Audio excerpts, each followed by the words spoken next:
जंग रुकवा दी पर पेपर लीक नहीं रोक पा रहे। राहुल गांधी ने पीएम मोदी पर साधा निशाना। पेपर लीक मामले में कांग्रेस नेता राहुल गांधी ने केंद्र की नरेंद्र मोदी सरकार को घेरा है। उन्होंने कहा है कि पीएम मोदी पेपर लीक को नहीं रोक पा रहे, दोषियों के खिलाफ सख्त कार्रवाई हो। मेहनती छात्रों के साथ धोखा हुआ है, नीट का पेपर लीक हुआ है। नीट और यूजीसी नेट पेपर लीक मुद्दे पर कांग्रेस सांसद राहुल गांधी ने कहा कि हाँ बिल्कुल, हम संसद में इस मुद्दे को उठाएंगे और यूजीसी नेट के पेपर लीक हुए हैं। कहा जा रहा था कि नरेंद्र मोदी ने यूक्रेन की लड़ाई रुकवा दी है। इजराइल और गजा की लड़ाई को भी नरेंद्र मोदी ने रुकवा दिया था, लेकिन किसी न किसी कारण हिंदुस्तान में जो पेपर लीक हो रहे हैं उन्हें नरेंद्र मोदी नहीं रोक पा रहे या फिर रोकना ही नहीं चाहते। नीट पेपर लीक मास्टरमाइंड के लिए तेजस्वी यादव के सहायक ने बुक कराया था रूट।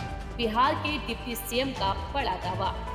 नीट यूजी परीक्षा में धांधली के मसले पर फिलहाल सुप्रीम कोर्ट में सुनवाई चल रही है। इस मामले में पेपर लीक के आरोप भी लग रहे हैं। कई लोगों की इस मामले में गिरफ्तारी भी की जा चुकी है। इस पर बिहार के उप मुख्यमंत्री विजय सिन्हा ने राज्य के पूर्व डिप्टी सीएम का नाम इसे जोड़कर सनसनी फैला दी है। उन्होंने आरोप लगाया है कि नीट यूजी का पेपर लीक करने वाली गैंग के सदस्य पटना के गेस्ट हाउस में रुके थे और इसकी बुकिंग तेजस्वी यादव के निजी सचिव ने कराई थी। यही नहीं, बुकिंग कराने के दौरान तेजस्वी यादव के लिए मंत्री शब्द का इस्तेमाल किया गया। नीतीश सरकार को हाईकोर्ट से बड़ा झटका। आरक्षण का दायरा 65% तक बढ़ाने का आदेश हुआ रद्द। बिहार में आरक्षण का दायरा बढ़ाए जाने के राज्य सरकार के फैसले को हाईकोर्ट से झटका लगा है। आरक्षण का दायरा 50% से बढ़ाकर 65% किए जाने के राज्य सरकार के फैसले को हाईकोर्ट ने रद्द कर दिया है। पटना हाईकोर्ट के चीफ जस्टिस की बेंच ने राज्य सरकार द्वारा शिक्षण संस्थानों व सरकारी नौकरियों में SC, ST, OBC वाले पिछड़े वर्गों को 65% आरक्षण देने को चुनौती देने वाली याचिकाओं पर सुनवाई करते हुए ये फैसला सुनाया है। कोर्ट ने राज्य सरकार के द्वारा लाए गए कानून को रद्द करने का आदेश दे दिया है। एक बार और पीएम मोदी का पैर पकड़ ले सीएम नीतीश कुमार। भाजपा पर बढ़ के तेजस्वी यादव। पटना हाईकोर्ट द्वारा बिहार सरकार के 65% आरक्षण को रद्द करने पर सियासत गरमा गई है। नेता प्रतिपक्ष तेजस्वी यादव ने इस मामले को लेकर भारतीय जनता पार्टी पर जमकर हमला बोला है। उन्होंने कहा कि हम लोग हाईकोर्ट के इस फैसले से आहत हुए हैं। हम लोगों को संदेह पहले से ही था कि भाजपा के लोग किसी भी हालत में आरक्षण को रोकने का काम करेंगे। हम लोगों ने चुनाव में भी कहा था कि भाजपा के लोग आरक्षण विरोधी लोग हैं।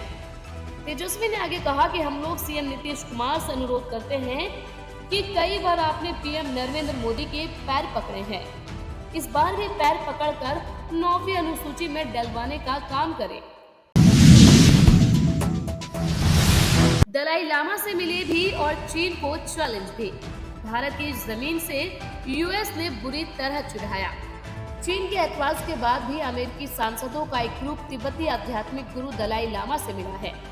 हिमाचल प्रदेश के धर्मशाला में आयोजित एक कार्यक्रम में अमेरिकी सांसद शामिल हुए, जिनमें संसद की पूर्व स्पीकर नैन्सी पेलोसी भी शामिल थी। इस कार्यक्रम में सांसदों ने कहा कि दलाई लामा का उत्तराधिकारी चुनने में चीन की कोई भूमिका नहीं हो सकती। अमेरिका उसे ऐसा करने भी नहीं देगा। अमेरिकी सांसदों का ये बयान अहम है क्योंकि करमापा लामा के तौर पर दलाई लामा के उत्तराधिकारी के चयन में चीन दखल देने की कोशिश कर रहा है। अजय डोभाल के खिलाफ हमारे पास कोई प्लान नहीं।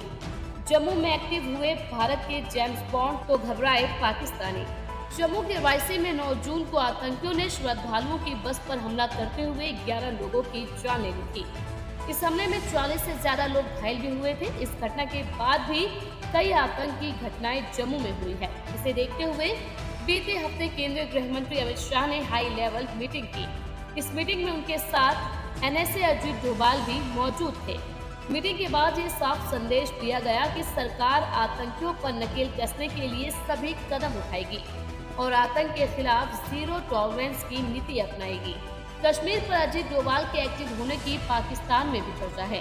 पाकिस्तान के कुछ लोग कह रहे हैं कि अजीत डोभाल के प्लान में पाकिस्तान के कब्जे वाले कश्मीर यानी पीओके पर हमला करना भी शामिल हो सकता है। इस पर पाकिस्तान के यूट्यूबर सुहेब चौधरी ने आम लोगों की प्रतिक्रिया ली है।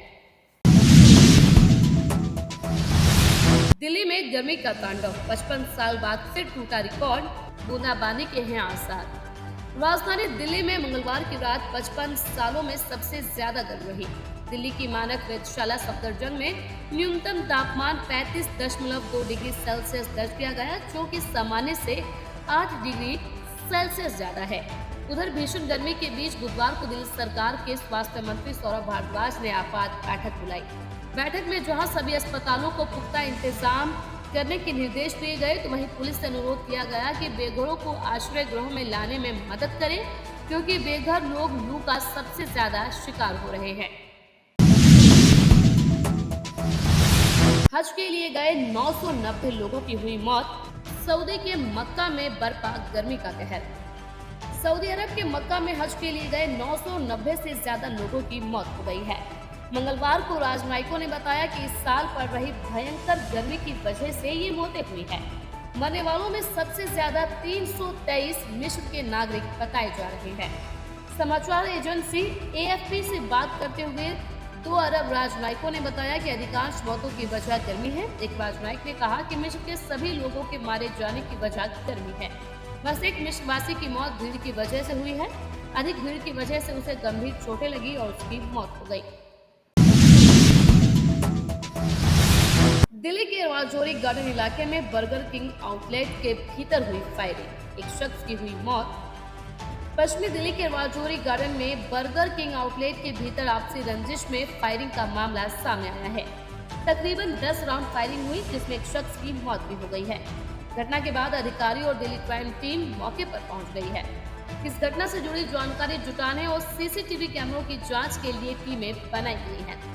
DCP वेस्ट विचित्र वीर ने बताया कि राजौरी गार्डन पुलिस स्टेशन को रात करीब 9:45 पर सूचना मिली कि बर्गर किंग आउटलेट पर गोलीबारी की घटना हुई है। अधिकारी तुरंत मौके पर पहुंचे।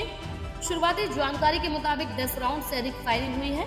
घटना में एक व्यक्ति की मौत हो गई है। उन्होंने बताया कि पुलिस पीड़ित की पहचान करने की कोशिश कर रही है और इस मामले की आगे जांच जारी है।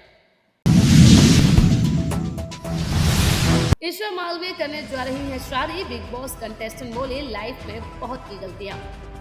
बिग बॉस के घर में नजर आई टीवी एक्ट्रेस ईशा मालवीय घर से बाहर आने के बाद चर्चा में चुकी है। कुछ दिन पहले सोशल मीडिया पर ईशा मालवीय की शादी को लेकर अफवाह थी। अब टीवी एक्ट्रेस ईशा मालवीय ने खुद इस खबर की सच्चाई बताई है। ईशा मालवीय ने साफ किया है कि अभी वो शादी नहीं करने वाली है। वो अभी अपने करियर पर फोकस करना चाहती हैं। बिग बॉस के घर से बाहर आने के बाद ईशा मालवीय का ब्रेकअप हो गया था। इस ब्रेकअप की वजह से भी ईशा लंबे वक्त तक चर्चा में रही थी।